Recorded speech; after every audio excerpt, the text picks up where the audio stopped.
William Patino grew up in the coastal town of Wollongong, New South Wales, Australia, and moved to the mountainside town of Te Anau in the South Island of New Zealand. He is a husband and a father of 2 young children, and Will has been a full-time landscape photographer since 2014, and as such sees the world differently. He has a newfound appreciation for nature and the many intricacies that we would take for granted. Will has a deep reverence and awe for nature and God as our creator, and that's his inspiration. Will joins Wilderness Conversations to share his story.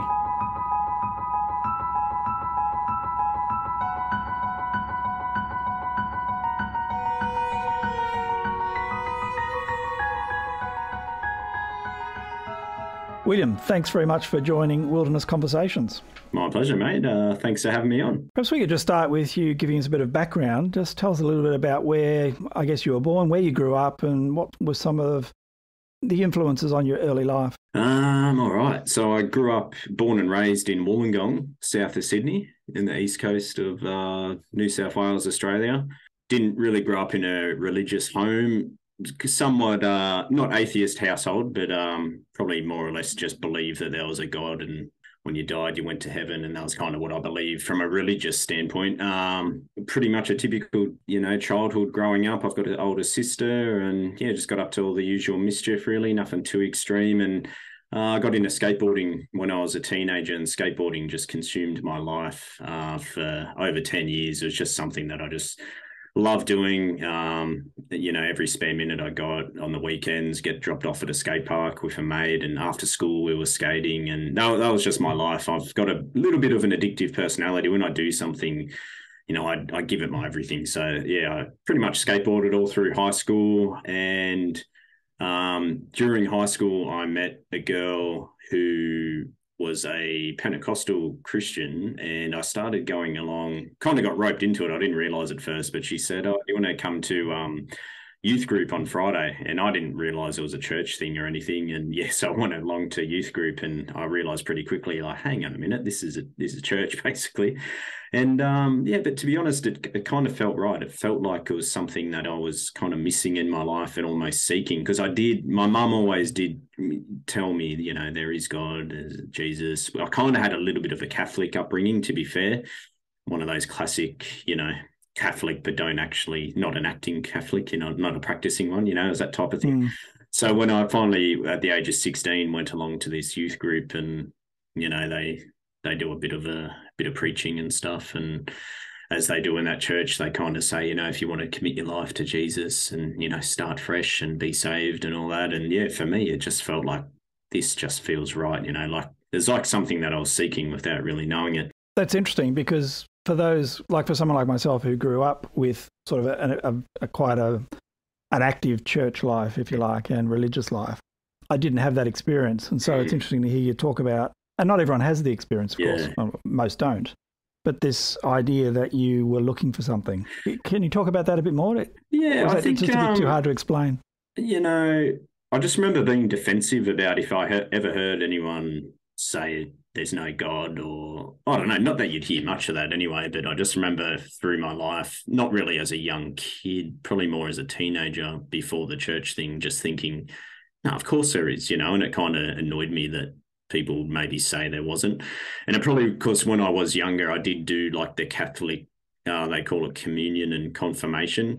A lot of the kids in the school would do it. And because my mum did that as well when she was younger, it was just kind of like a rite of passage. So I always did have this little bit of just this backbone of, there is something there. And, I'd even pray, like my grandfather passed away when I was 5.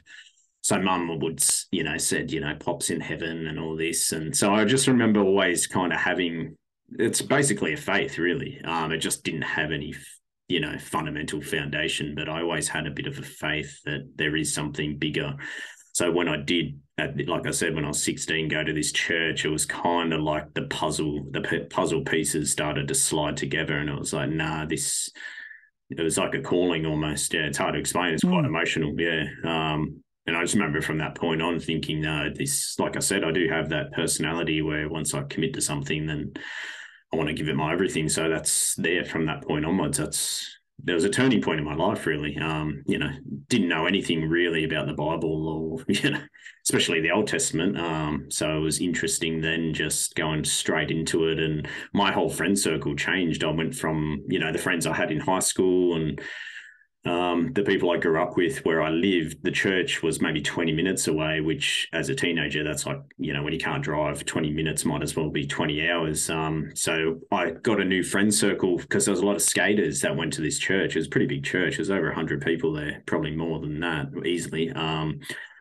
So yeah, my friend circle changed and the weekends became skating with the guys at church and then hanging out with those guys. And yeah, we'd still do silly stuff, but it was all, a lot dialed back compared to perhaps what you could have got up to otherwise. The other thing as well, you mentioned, just going back, I always had this thing. It was almost like this moral compass inside of me. I don't know if it was because I saw my sister just get up to some stupid stuff when she was, coming into her teenage years, but there was just always something inside of me that just didn't want to go down that road. I didn't really like partying, didn't really drink as a teenager. So I was already somewhat upholding, some of the morals that you might want to uphold as a Christian anyway. So then when I did, go to church and meet this friend circle, it just really felt like, yeah, this is who I want to be and this is where I need to be. But then if you fast forward a few years there, probably until the age of 19. So, 3 or so years, pretty much regularly attending that church and going along to Hillsong and, all these big mega churches and conferences.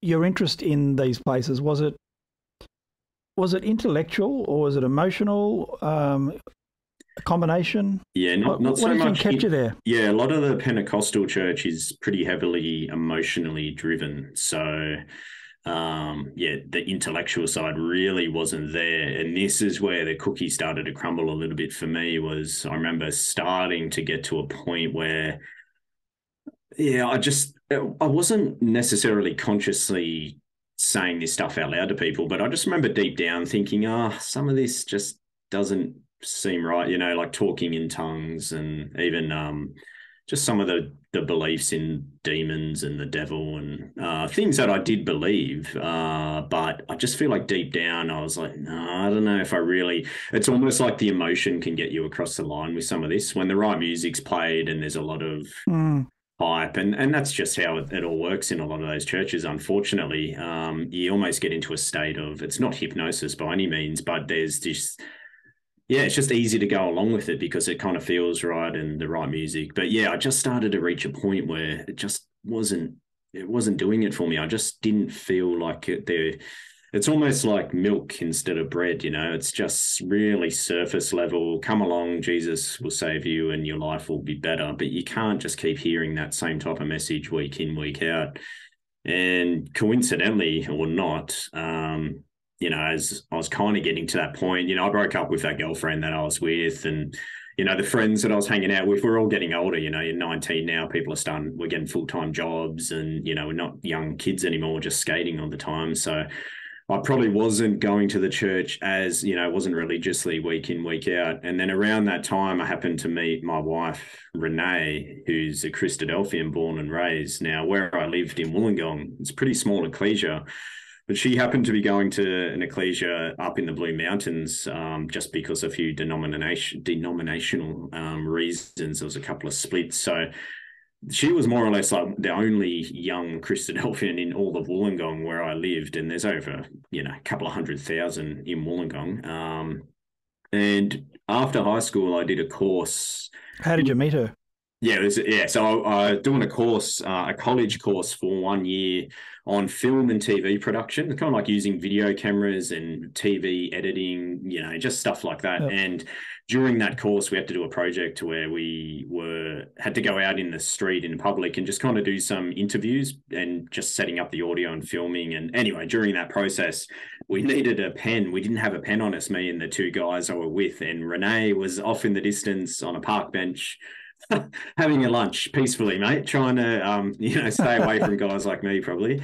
And I saw her in the distance and I thought, I'll ask that young lady if she has a pen. So that's what I did. And I ended up saying, I don't suppose you want to do this interview thing. It's blah, blah, blah. And so she did the interview. She was a good sport for the project. And then yeah, basically got a phone number from that, and the rest is history. Basically, we That's went on a amazing. date, and it went from there. And she was also she was recently baptized as a Christadelphian and was pretty firm in her faith and her beliefs. And you know, she's only 18 at the time. I was 19, but we're both fresh out of school, just went to different schools. But yeah, so when we started dating, straight off the bat, she was like, I'm religious too. This is what I believe. This is why I'm pretty serious about this type thing. And to me, I couldn't believe it. You know, some of the questions I had and the things that I was somewhat seeking, it was just laid out right before me. And not only was it, oh, this is what I believe, but it was, this is why I believe it. Whereas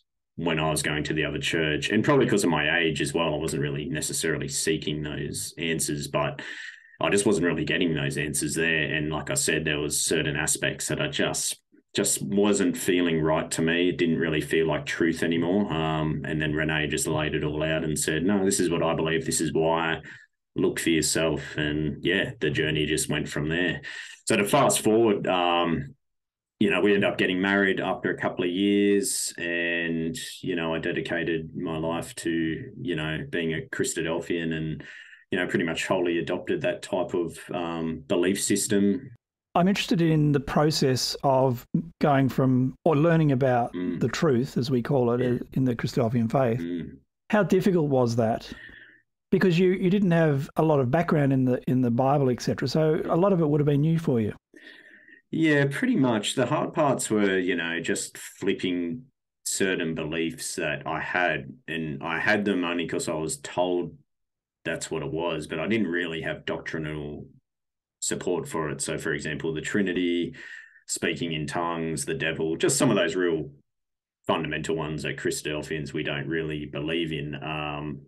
But I did believe that at the time.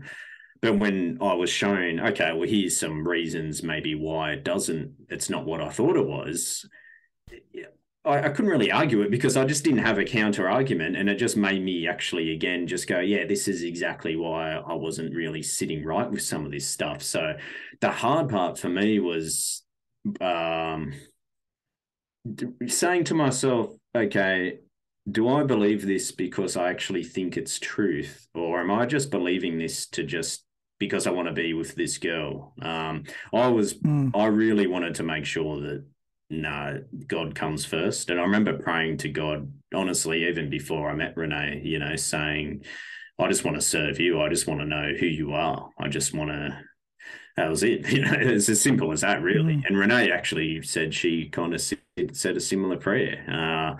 So I just wanted to make sure that my motives are right, because a big factor was then no longer going to that church that I went to for those formative years, and then no longer really seeing my close mates. And they were somewhat concerned because they hadn't really heard of, you know, this small church and with these somewhat different beliefs. And so, and I was a little bit the same. I was like, oh yeah, you know, is it a cult or what's the deal here? And yeah, so I think that was the only, if you're going to say there was a hard part, it was just that. It was just getting my head around it, saying, because honestly, the logic behind the beliefs was pretty straightforward for me. Like, I didn't really wrestle with much of it. I was more just wanted to make sure that, okay, why do I really believe this? Is this where God wants me to be? And I just had to keep putting it to prayer. You know, if this is truth, if this is how you want us to, you know, believe and to learn and everything like that, then just, you know, otherwise steer me away. But it just didn't end up being that way, you know. And I didn't really wrestle too much with the doctrinal stuff, because a lot of the things that I did question, I just never really got satisfactory answers for. Like, say, the devil, for example, I'd just be told these random, you know, the devil was a fallen angel and he played music, and you just these random things that are really just myth that's crept into Christianity. Unfortunately, a lot of it's just these random myths or misinterpretations that then get built out, and over time they just become something that's just not even there. So yeah, it wasn't too hard in that regard, but yeah. So I think of course there are implications. Like, all of a sudden now you're faced with a view that, you know, you're not going to see your grandfather again. You know, you mentioned your grandfather who, you know, is in heaven. Well, actually he's not in heaven any longer. So it does affect things like that, doesn't it? Yeah, that's a good point. Yeah, can... and kind of just going, okay, well, not everyone dies and goes to heaven, basically. But as a Christian, like the Pentecostal Christian, it was more extreme because you believe there was a hell. So it was like, in becoming a Christadelphian, it wasn't that hard in the sense that I was like, oh, okay, well, at least these other people I love aren't going to be tormented by hellfire for eternity. That's a pretty extreme burden and thought to have, like say your parents that you love and maybe they're not Christians, but you think they're going to go to hell and be punished for eternity. And yeah, so for me, the reason the Christadelphian the beliefs there, for me, they seemed a bit more just. They seemed a little bit more in line with God's character. There's still a punishment for that disbelief and not choosing to follow God, but the punishment is, death and darkness, and that's it. And that is a punishment. You miss out on everlasting life.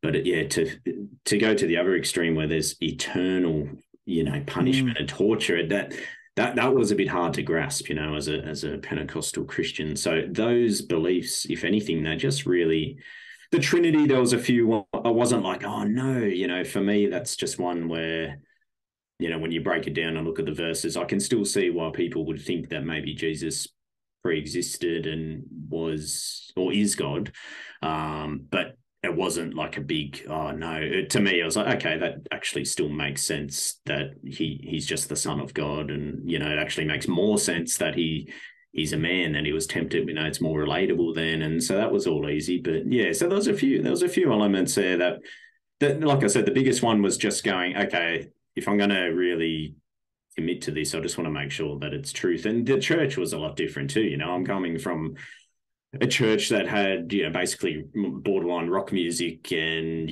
all your mates there and young people, 150 plus down to maybe 30 people all wearing suits and a tie and, hardly any, the young person is my girlfriend and her siblings and that's it. So it was, yeah, that's a pretty extreme change. And instead of 20 minutes down the road, it's over an hour's drive away. So I just wanted to make sure, like, I'm willing to make these changes if it's what you want me to do, God, if this is the direction you want to lead me down. And and that was the path, mate. Yeah. Well, you mentioned it changed your relationship with your friends, the mates you were skating with and so on. What about your immediate family?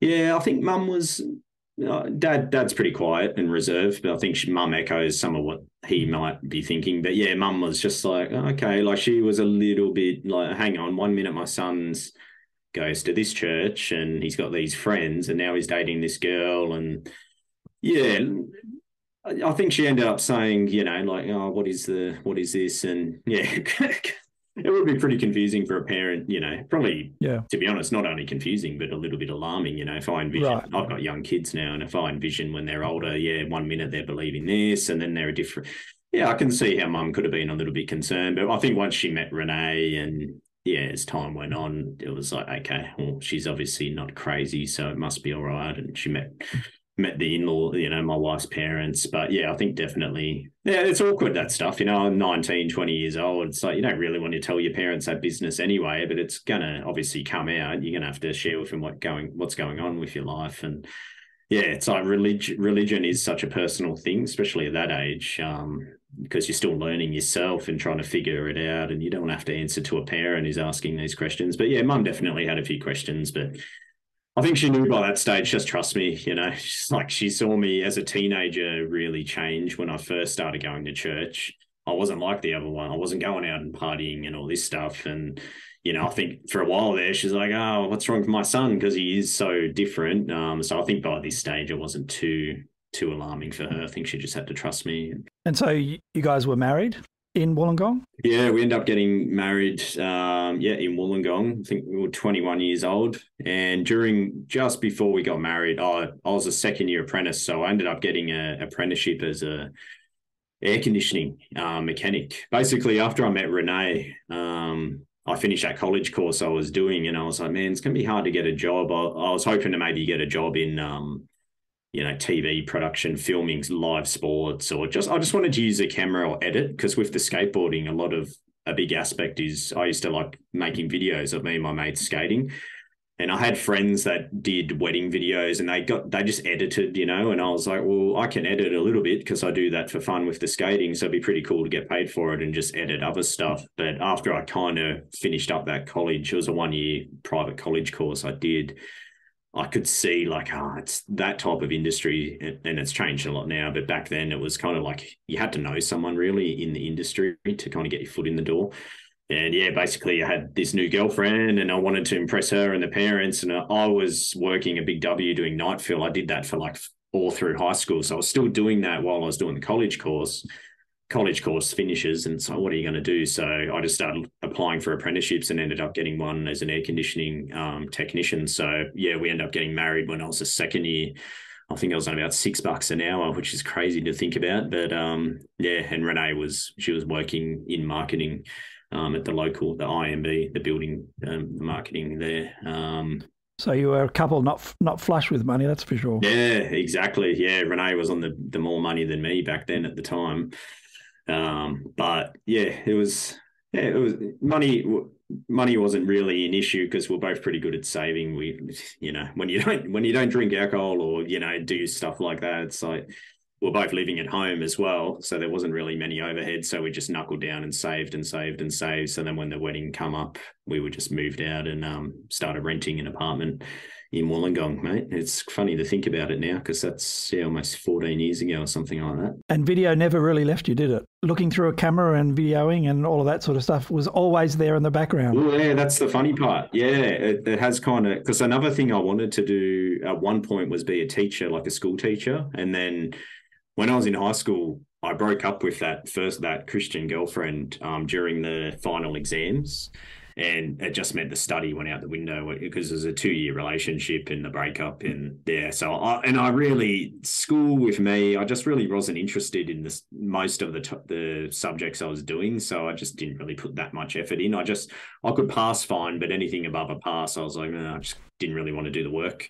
So yeah, the idea of teaching and being a school teacher, I was like, I'm not going to get the grades. And I did it as work experience, a primary school teacher. And I was like, these young kids are probably younger than I had, as you get older, the little kids look smaller and smaller. So that idea went out the window and yeah, ended up getting the apprenticeship and I finished that trade. And it was during my time working as a tradesman, it was about 2011. I basically was diagnosed with depression. So I saw my sister battle depression and she really, completely just changed her life. She moved out of home young and she was always pretty driven with her work. She's always worked retail and always been managers in different stores and she was living up in Queensland. And then, yeah, when she went through depression, it just come out of nowhere. And this is going back like 15 years. Back then, there wasn't as much, awareness on mental health and everything. And so as a family, that was, wow, she ended up having to move back home. And then she ended up getting on medication and the certain medications just made her go from one extreme to the next. And yeah, it was really difficult to watch a loved one, and many people will relate, watching a loved one battle a mental illness is just torture because you really can't do that much to help, or it seems like you're not helping anyway. And yeah, she was just self-harming and suicidal and then one day she'd be back to normal and it was just really difficult. And she ended up going into in and out of living in in the hospital basically. So anyway, as she started to get out of that, which took a couple of years, that's bang, it hit me. And I knew that. So almost without warning. So yeah, pretty much, mate. History of it. It pretty much was without warning. It was probably, it's like a sinking ship where there's water entering in, but you're oblivious to it. And then when you realize, it's like you're on top of the ship, right? And everything's fine somewhat. And then eventually you go down below and you go, oh no, the whole ship is 3/4 full. And it's like you're just being hit by a ton of bricks. That's somewhat what happened with me when I was able to. So you like 22, 23? Yeah, I would have been, let's say, I can't really give the exact, probably 24 maybe, 23, 24. Yeah, that's probably about right, 24 maybe. Yeah, but I knew straight away then what my sister would explain. It's like, you don't know it till you get it yourself. But, mine, if I was going to, might as well fast track, but I feel like mine, there was a few factors probably, but a big portion of what led to me getting to that point was probably just not what I would, if I was going to summarize it, living up to my fullest potential. You know, I did my apprenticeship, was qualified as a tradesman. I was going to work, just doing, honestly, kind of the bare minimum just to get by. So I didn't really have a passion for the job I was in. Worked for a big company. It was pretty easy to just kind of clock in. We worked alone as well. Like as a tradesman and an air conditioning mechanic, would have different sites that we would work on. And so often we're just off doing our own thing all day, most of the day. And yeah, I was honestly just going through the motions with life, even in the ecclesia, like at church. I was just, the best way to describe it is, you know, when you look at Jonah, the man Jonah was someone that just sat on the fence and he was lukewarm. And what happened with Jonah getting swallowed up by that fish was like God kind of giving him a shake up. And when you look at how the fish spits him out, I did a talk on this a while years ago, but you know, Jesus says in Revelation, I don't want you to be lukewarm. I'd rather you hot or cold. If you're, you know, lukewarm, I'll spit you out of my mouth. You know, it just doesn't taste good. And you look at Jonah, it's a similar thing. A lukewarm man being spat out, like here's your second chance. You're either in or you're out. And I feel like with my life, I was like that. Like I was just going through the motions. I just didn't have passion for anything. You know, it's like I ticked these boxes, got married, got my career, and just lukewarm is the best way to describe it. And I just feel like God just took hold of me and just said, Will, are you going to give your life to me and do something with yourself for my name, or are you just going to live this mediocre life and just not really be passionate and have zeal? It's hard to explain, but yeah, I feel like personally that's what led to the depression. That was one of the factors. Not that I knew it at the time.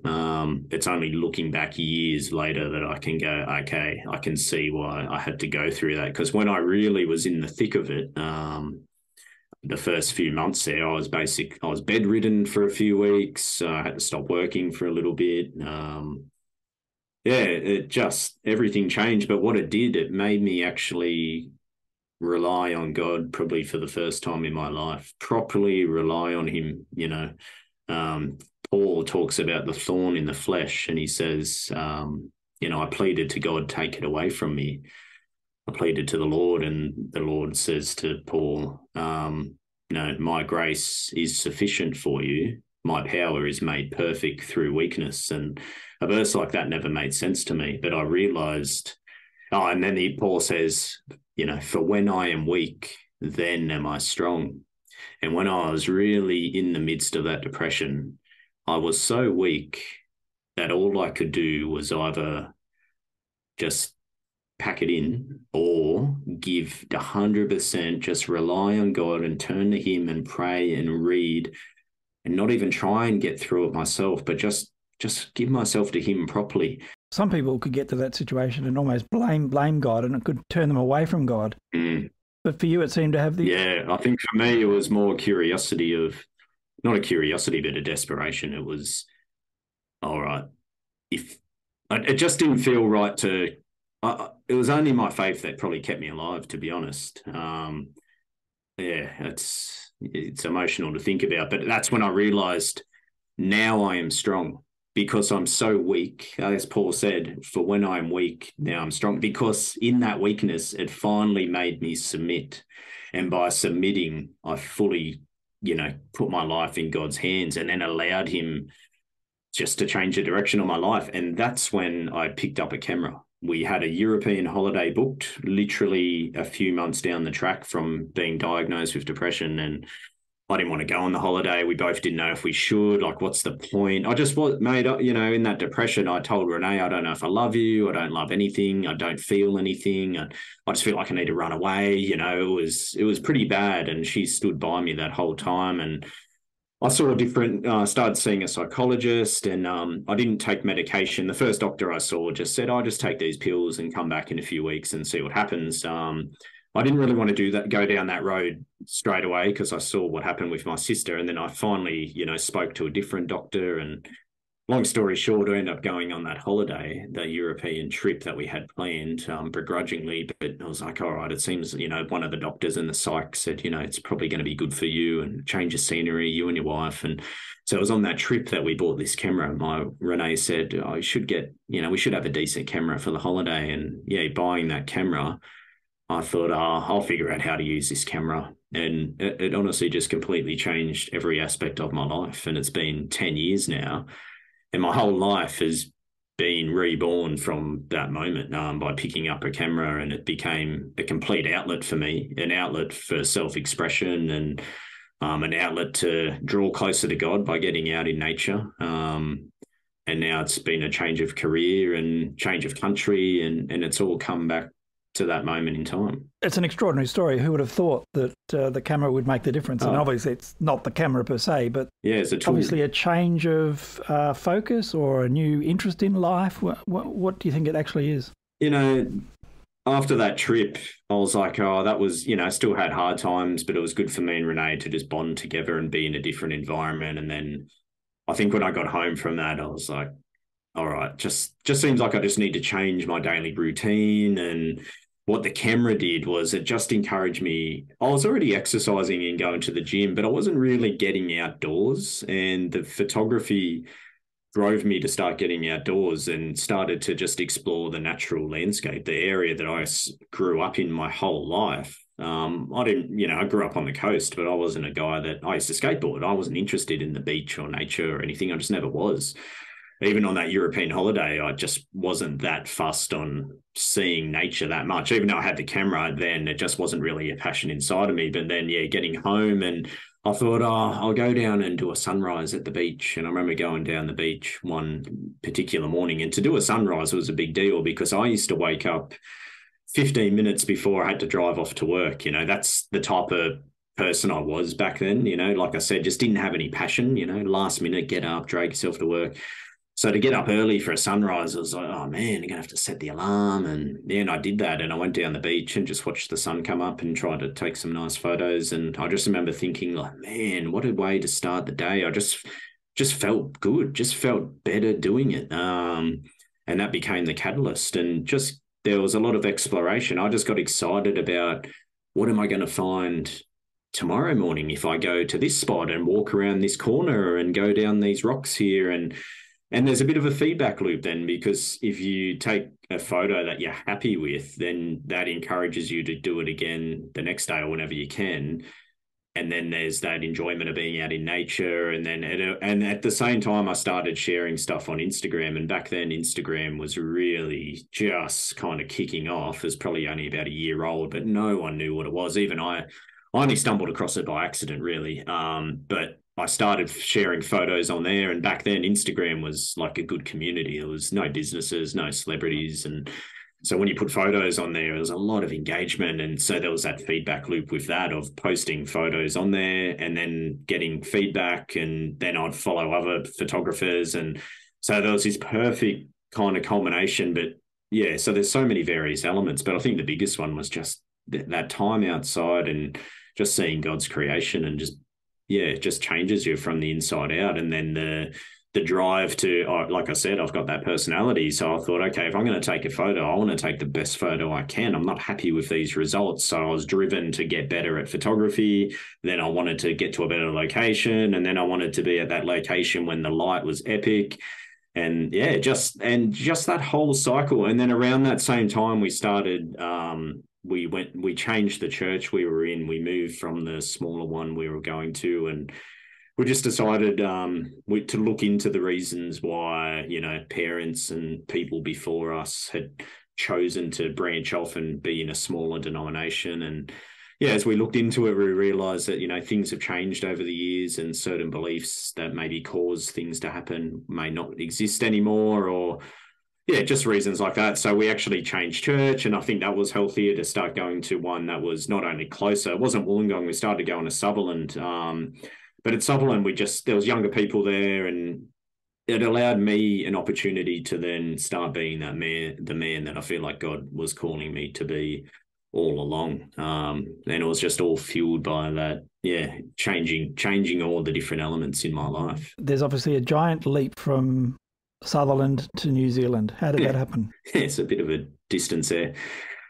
So after about two years of just photography every spare chance I could, because we didn't have kids back then, I would do a sunrise literally every day before work, especially the first year. I probably did over 300 sunrises because I lived pretty close to some nice places, and I wasn't that critical about the photos I was taking because I didn't really know what was making a good photo or a bad photo. So I'd just go out regardless. So I basically built up a lot of experience in a relatively short amount of time, because the average amateur photographer might get out once a week if they're lucky. I was going out 6 to 7 times a week, more, because I do the sunset in the afternoon as well. So even after maybe 12 months, I started to get the odd person ask if I sold a print, or I started to get travel tourism boards contact me and say, can we fly you out to our destination and you take photos and just put them on your Instagram? I started to get opportunities like that. Well, I wasn't even looking for them. And then people started saying, do you teach? Do you do workshops? And, so do you think you had a natural gift for it? I think there's a natural gift for finding a nice composition, definitely. That's in all visual art. So I teach now, and I do get people that I can just see, even if they don't know what they're doing with the camera, they can know how to compose a scene properly. And then there's people that they might know how the technical works, but the creative, the composition, they just really struggle at. I feel like I definitely had the eye for composition. And then the rest just came through doing tens of thousands of hours, really. But the teaching is something that I feel like I must just have whether you call it a gift or whatever. But because I started teaching, I started saying yes to people that wanted to learn from me, and I'd just do a little session on the beach at sunrise or something like that. And I was obviously very nervous at first and turned a few opportunities down. But then when I committed to trying it, I found I really enjoyed it, and I really enjoyed seeing the clients just get that satisfaction and that light bulb moment. And after 2 years of kind of doing a little bit of that, still working full time as a tradesman, then we had our son Judah, and when Judah was born, life completely changes. Now I'm a father. I can't just run off to sunrise every morning because I want to see my son, and when I get home, I want to see my son. And I basically hit a crossroad where photography, as I explained, it completely changed my life. And it was just my everything. But now, my son's here. I want to be with my son. And coincidentally, around that time, work was really just kind of going downhill. And I was probably going to have to start traveling to Sydney 1.5 hours each way. I was probably going to have to do that a couple of times a week. And so the situation at work just was looking a bit rough. And I just hit this crossroad where I was like, you know what? Do I really just want to go through the motions here, still at work for another 50 plus years, whatever it is? Or maybe I can do something with this photography? Because prior to that, like I said, I got flown out to Canada, Whitsundays, Tasmania. I had Apple License and Image that was on every computer in the world. And all the while people were saying to me, when are you going to do it full time? And I honestly had zero aspirations. I didn't think it was possible. I didn't really think I wanted to try and make a career out of it. It just wasn't really on my heart. But then when Judah was born, something changed inside of me. And I just thought, you know what, life is too short. Can I make a career out of this? And the way that made sense to me was through teaching and basically running what's called workshops, where I teach, but I take people out in the field and run group trips, whether it's a day or a week or whatever. So one of the main ideas I had was, it's hard to kind of do a week in Australia, especially on the East Coast, but a place like New Zealand or Iceland or Canadian Rockies, where everywhere you turn is, a photographer's dream. I was like, well, I could do trips there, you go over, do a week and go home. And if you do 5 or 6 of those a year with 6 people in a group, blah, blah, blah. And then I could still do some of those other tourism jobs. I just kind of figured out, tried to not really figure out, but I just was like, okay, if I was going to do it full time and provide for a family, how could it work? And that was kind of the little business plan I had. And the only way to find out was to actually quit and give it a go. You don't know if that's going to work until you start offering those workshops, but you can't offer them while you're working full-time as a tradie. So we put it to prayer and we just said, let's just see. It just didn't sit right with me that the photography, I had all those opportunities be presented. It changed my life. I was so passionate about it. It just didn't feel right in my stomach to say, okay, that was cool. I'll just let it drift off into the distance now. It just seemed too important to me. So I just had to give it a try. I didn't want to have that regret. And it was pretty hard, mate. Not hard to really make the call because I felt so convicted about it, but just the judgment, I just felt like I was, the in-laws, my parents, people at work. It's like, oh, you've just had a son. My son was 3 months old when Renee quit to be a mum and be a maternity leave and didn't really want to go back to work. And here I am. I had a stable career as a tradesman and said, I'm going to go take photos and run my own business. It was a bit of a... So some people would have thought you were being irresponsible. Yeah, irresponsible, selfish. What's he doing? How's that going to work? I remember my old boss, some of the guys I worked with, they let me know, he thinks, the boss thinks you're crazy and you're going to regret it in a couple of years. And yeah, so all that was going on my shoulders, but I just thought, nah, I don't know. I just had to give it a try. The conviction was there. So yeah, and in doing that, back to your question, an hour ago, but coming to New Zealand over the years, I'd come here for a few workshops and then we do family holidays here. And my heart was here from the moment we come here. We came here when Renee was pregnant in 2014 and I just really formed a connection with the landscape here, the people here, but yeah, primarily the landscape and just the lifestyle. And yeah, going back and forward and doing 6 or 7 visits a year, it just got to the point when I'd fly back to Australia, it felt like I was leaving home instead of going back home. And it was a similar type conviction when I decided to do photography full time. That same conviction was there for moving here. And we always said, oh, maybe when the kids get older, because our daughter was just born, and we said, oh, maybe when they're 10 or something, and then it happened about 6 months later. We just started, once the idea was there and it started swishing around, and yeah, next minute we moved over here with Judah was 3 and Aurora, my daughter, was about 6 months old, and no family over here or anything, but we just went for it. And it's been 5 years now and no looking back. So, and even, it's been such a blessing coming here for so many reasons, but especially with the ecclesia, we've just feels like where we are now feels like is where we're meant to be, and it's family here. And yeah. So where are you? So we live in a town called Te Anau. You might have heard of Fiordland or Milford Sound. So where I live is like the gateway to Fiordland. The town's got about 3,000 people in it. Teanau, Te Anau, 2 hours south of Queenstown, basically southwest of Queenstown. Beautiful part of the world. And then the ecclesia we go to is Riverton, it's about an hour and a half drive for us going further south. But that's kind of the closest ecclesia. But there, it's just such a nice mix of just like-minded people. And for us, it's felt like a home more than anywhere has in regards to church or anything like that. It's been a real blessing. And yeah, like I said, just no regrets at all coming out here. And yeah, we're just so thankful that we did it when we did as well. And this is home. This is definitely home. So you've given a great description of the reason you went out there. I'm just trying to think of Renee at the time, listening to you explain it like that. I mean, did she agreed, right? Yeah, exactly. It doesn't sound very appealing, does it? It's like, let's leave family and live in the mountains, basically. Renee's always appreciated that quiet lifestyle, that country lifestyle. She grew up in Warburton, near Melbourne there, and she has fond memories as a kid just playing by the river and just riding bikes around the streets. And, and that's the lifestyle you can live here where you don't even lock the house type thing.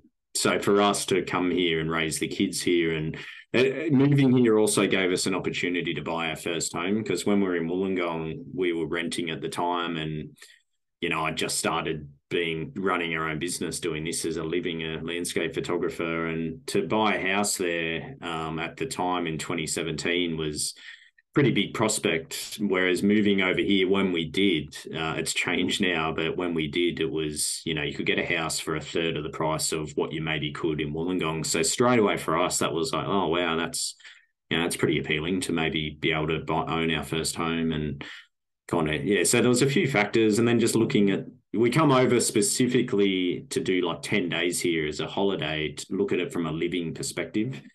And when we did that trip, it was like, no, this just feels right. It just seems like a nice community where, most people know each other, and yeah, everyone waves to each other and that type of thing. And yeah, thankfully, Renee, that just resonated with her. Just there was something about it that she liked the thought of having that. And then it was still, the whole mentality was, let's just give it a try.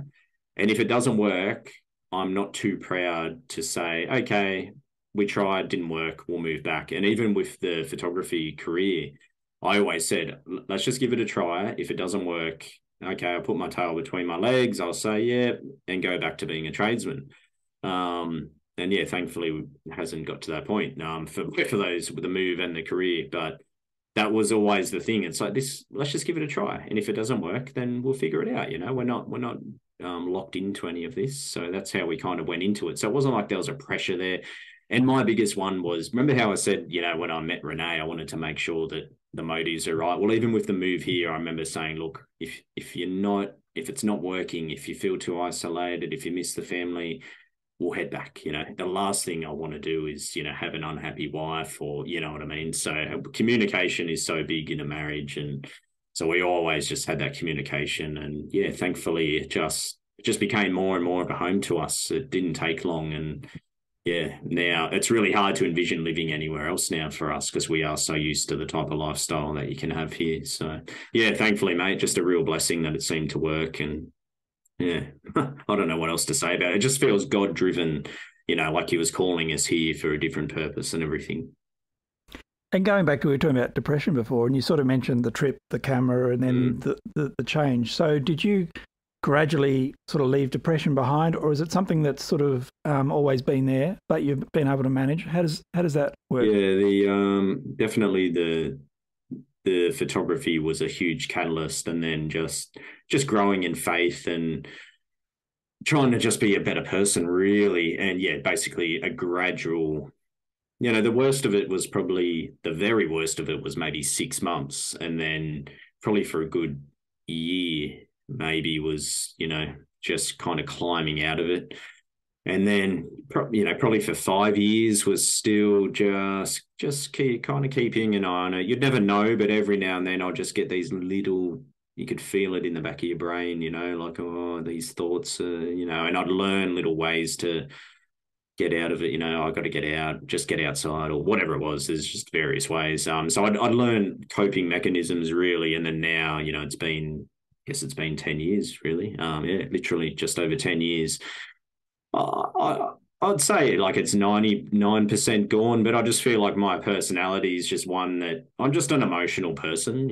Just the type of music I like, and even my photography. I don't know. There's just some people in life that wear their heart on their sleeve, and I just feel like people like me and a lot of creatives, you do just carry this. You just lean into that.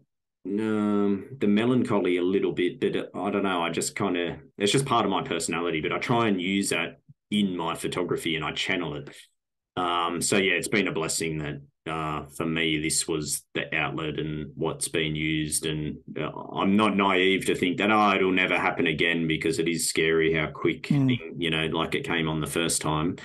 But yeah, it's definitely just been a gradual thing. The complex thing with something like, say, depression and anxiety is just the answers are going to be different for everyone. And some people try and say this will fix it or that will fix it, but I just truly believe that for everyone, there's going to be a different way to get through it and manage it and overcome it. But for me, I think honestly, like, it just stems back to what I said earlier, just actually committing my life to God and just saying, look, all right, I've been living on the fence and my heart has not really been in this, and all I can do now is just trust in you, and please just lead me through this. And here we are, mate, in another country. And yeah, and it's hard because people, I always have been open about it, and some people ask me, and I don't want to have that, especially if it's just someone online saying, oh, how did you get through it? It's like, the crux of the answer is God. That's my honest answer, but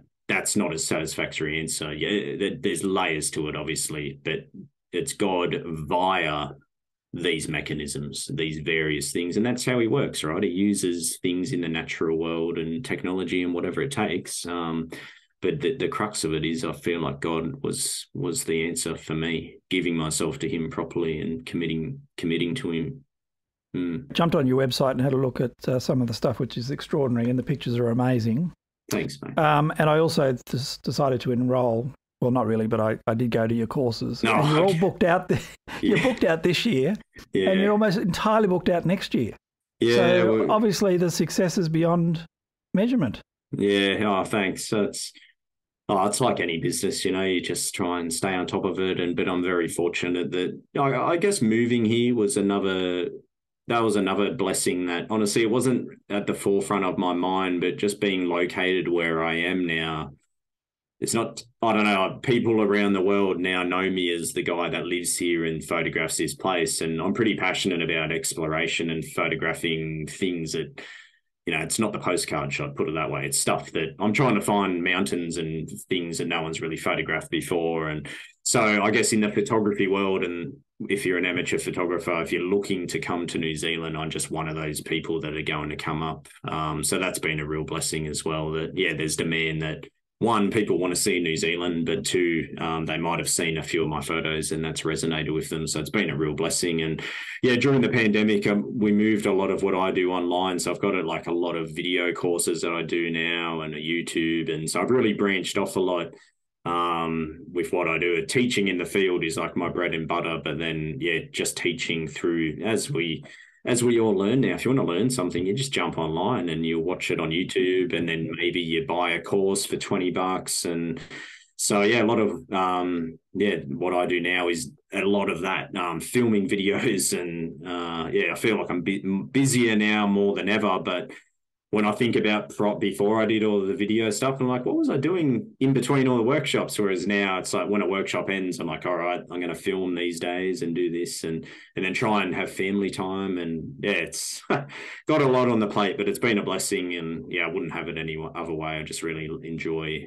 I'm just blessed, honestly, just thankful and blessed. And it's something I don't take for granted is probably a good way to explain it, to be able to do what I do for a living and teach and experience this stuff with people and share these moments with them out in the field. And it's something that I'm always so grateful for. And during the pandemic, I didn't do hardly any workshops because the borders were shut, and I realized how much I missed the camaraderie and just being with like-minded people and being out there with them. And so now more than ever, I'm just so thankful to be able to do it. And I always say to my wife, I just don't want to take it for granted. And I don't like sitting back and just going, oh yeah, well, it's going to take care of itself. Like I'm always kind of driven to just keep on top of things and trying to keep moving forward and keep growing everything. So definitely enjoying it. And the YouTube channel looks like it's very successful. I noticed you'd had 15,000 subscribers, and some of the videos get watched thousands of times. Yeah, thanks. It's something that only about the last year that I've said, all right, let's try and get a bit more serious about it. And only in the last probably 2 months, I've actually got a videographer now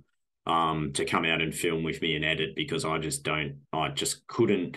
do it during the pandemic, film and edit myself, but I was only doing a video a month, maybe not even that. Whereas now we're trying to do 2 a week at the moment. But because I got someone filming and editing, it's very easy to just duck out for a day or, 3 days in a row and film stuff. And then, and then you've got enough for a few weeks. So it's just really fun to be able to, help people, get feedback from people. And, it's just little tips and tricks and things. But then the part that I enjoy the most is trying to film. I have lessons on there, just kind of real basic beginner lessons. But then the fun stuff for me is saying, hey, I want to go try get this image at this certain place, or there's a waterfall that I can see on the map, but there's not a single photo of it around. Let's hike there and see what we find, and we'll document it. And so it used to be rewarding for me to go and photograph somewhere I'd never seen before, but now it's like, well, I want to photograph it and try get a nice photo, but I want to film it too, and let's put it into a nice video so people who maybe live in a city and they don't get to come out and experience this stuff, they can come along for the journey as well. So I kind of like that extra challenge. So now whenever I go to do something like really fun or, a bit of a challenge out in the field, I'm like, oh, I might wait till we can film it. So just in case it ends up being really epic. So Yeah, there's a million things going around my head all the time. I don't know. That's where my wife helps. She really just helps with this, all the invoicing and all the admin stuff. And I'm very spontaneous, and she's the complete opposite. She plans everything. So we kind of balance each other out well there. One of your photos made me think about composition. You've got a photo of a mountain with a rainbow. Yeah. You're above the rainbow. Yeah.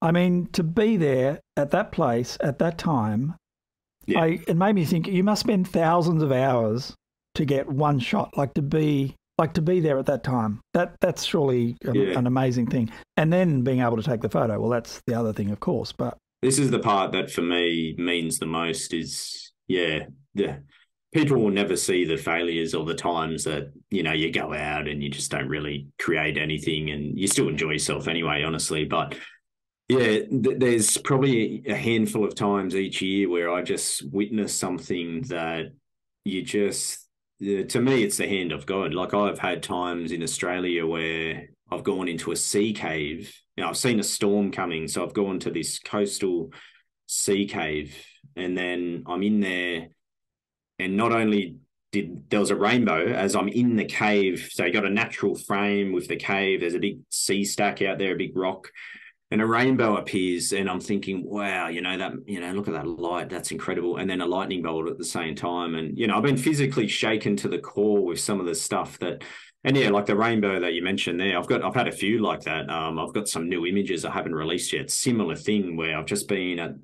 it's the cliche, right place, right time. But, some of it is just, I've had places where it's almost like the best state to be in as any photographer or artist or whatever is the flow state, where you're not even really consciously thinking. You're just kind of being guided and just doing it. It's like a musician, you're just playing, you're not thinking. I've had times in the field where I'm just like, no, I'm going to go here, go there. And then I get there, and then, and you get like the one that you maybe mentioned. I've got one where there's all these wildflowers, and I actually filmed that myself for YouTube. And I remember saying in that video, we could get a rainbow here because it had that right ingredient. You get to learn the more you're in nature, the more you can start to interpret what's going to happen. But then, to get this perfect rainbow, exactly. And the one you're talking about actually is above the mountains there. It's just, mate, I've just seen these things that, sometimes it does move you to tears, it moves you to prayer. Or sometimes you're just in the moment and you're just reacting and trying to, capture it and do it justice before it's gone. And then you look back and just go, gee, but honestly, sometimes stuff like that, it just reaffirms to me that I'm on the path that God wants me to be on. Some people, online and that other professional guys, they're just like, man, the light always follows you and this, and it's just getting to the point where it's like, nah, there's more to it than that. This is beyond me now. Sometimes just some of the things that I've been able to witness, I just feel like God's just like, nah, let me show you something here. And it's hard to explain, but that's what I'm trying to put into the images is, a lot of my early photography, and even to this day, it's just that pursuit of the sublime. It's just trying to get a little glimpse of God's glory, and I just want to show, we're only going to get a glimpse, we're not going to see more than that, but a glimpse is enough for us mere mortals to really just be shaken. And that's what I'm constantly pursuing. I want to feel it. And if I'm feeling it, then I'll be able to interpret it in the photo, hopefully. So I'm just trying to showcase a glimpse of God's glory and the beauty of the creation that he's made. And, hopefully we can all be humbled by it and appreciate it more and get out there. Because for me, that's where I feel closest to God, those moments, where the light just breaks through and it's last 2 minutes. And that's where I feel closest to God, in those moments there. It's not in a building. It's not, wherever. It's not singing hymns or anything. For me, it's out there in amongst his creation and just watching the way that he orchestrates everything. And if you can be there as a little humble bystander, it's irreplaceable to me. The memories, when I look at the photos, I remember the whole leading up to it, the feeling, and I'll cherish that forever. So went on a tangent there, mate, but it's just, it means so much to me to be able to get out there. I've seen more in my 10 years of doing this than most will ever see in their lifetime. Just some of those moments. It's a bit And it must strike you as odd for people to say, I don't believe in a God. All of what we're seeing, is just chance. There's no real creator. Well, how do you respond to that? Yeah, like obviously it's ludicrous, the thought of everything evolving from nothing. It obviously just doesn't even logically make sense. But for me, the biggest argument for a belief in God, or not the biggest, but one of the ones that resonates with me a lot, is the admiration for beauty in nature. The fact that we as humans can look at something like a sunset, for example, a beautiful sunset, and it's not subjective. It's actually, we all agree that that is beautiful. Why is that? Yeah, so it's inherent. It's inherent. Yeah, there's this admiration for beauty there. And I think there's something big in that, that it speaks to something much bigger. If we were evolved, you'd be in your right mind to say, or just not feel anything. Whereas if we all looked at something beautiful like the Northern Lights dancing over the mountains with the stars and everything, if someone said, no, that's not nice, you would actually say that person, okay, maybe they're a bit off today, maybe something, it could be because to us it's not fathomable that can't be beautiful. So the fact that there is this objective beauty, it's objective, it's not subjective. We objectively say that there is beauty there. That to me speaks to a creator, a design, and yeah, there's something in that, and it's something that I want to try and unfold even more and learn more about that and dig into it, because yeah, I feel like that is such a strong argument. It's okay, well, why do we look at these images and feel something inside of us? What is it there? Why are we being called to that? And yeah, for me, I believe it's because there's a creator, and he wants us to feel that when we look at it. And I don't think that would exist in a world that didn't have a creator. If it evolved from nothing, there just wouldn't be an objective beauty. Well, it's been such a pleasure speaking with you. Thanks for joining Wilderness Conversations. Absolute pleasure, mate. Thank you so much.